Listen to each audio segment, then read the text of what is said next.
Hey guys, welcome back to the channel. We're out here in Massillon today picking up a post-mitigation test. You can see here we decided to go with both a block wall depressurization there to the right and a sub-slab depressurization at the bottom.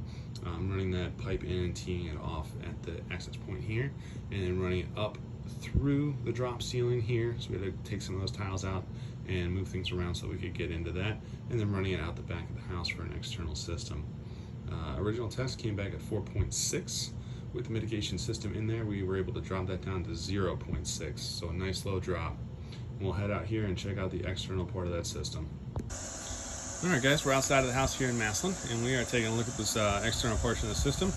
We went with a bigger fan on here, one of our larger units, either a GX4 or a 501 fan, and again, wired it right into the house there. You can see it's got its own designated switch with some conduit running into the fan to give it power.